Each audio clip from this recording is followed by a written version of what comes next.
Okay, so as we have seen in the previous video, the introduction of the chapter, now we are going to talk about the one of the important derivation, that is your Biot-Savart law. This is one of the most important topic of your class 12. What this Biot-Savart law? Why the name given Biot-Savart law?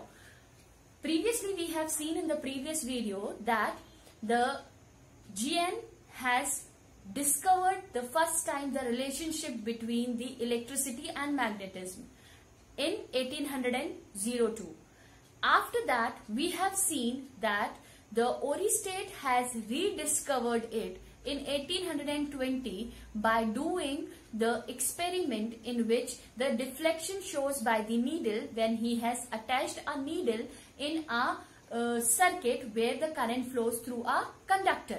That time he has observed that needle is deflecting. When there is no magnetic field, means practically we have not kept any magnet there, but because of the motion of the current there is a magnetic field.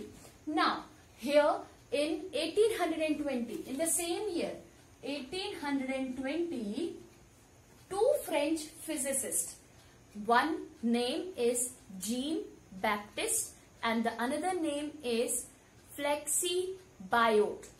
He has observed that if the contribution in the magnetic field or the intensity of the magnetic field is just because of the current flowing in the conductor. So we have assumed that there is a conductor of length L in which the current is flowing I. Let dl be the small element. Okay, we have taken a small element dl. Let P be the point where we need to find out the magnetic field intensity. So when we need to find out the magnetic field intensity at point P, because of the small element dl, so what will be my magnetic field at that particular point? Because I am finding from this small portion, so what I am going to get from this, I can say that according to Biot-Savart law, the magnitude of the field, I am writing it directly, the magnitude of the field, that is dB, is directly proportional to dl. dE is directly proportional to dl. This is my first step. Second, your dB is directly proportional to its current. What current is flows through this conductor? Third, dB is directly proportional to the angle which is made between these two, that is your sine theta, and the dB is inversely proportional to the square of the distance between them. When you will combine all four equations, let this be equation 1, this be equation 2, this be equation 3 and this be equation 4.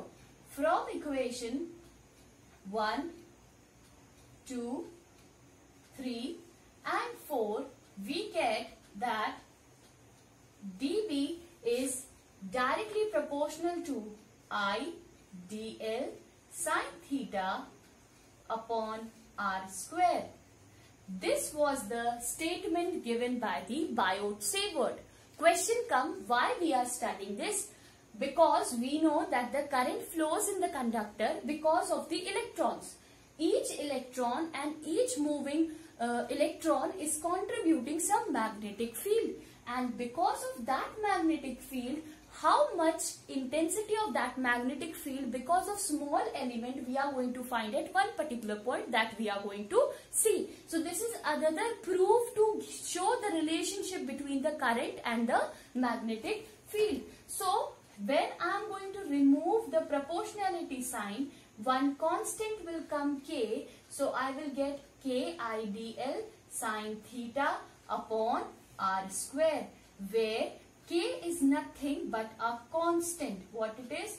K is nothing but a constant of permeability which is lie between or which depends on the intensity point P and the small element dl. What will be the medium between? So the value of k is, that is mu naught upon 4 pi.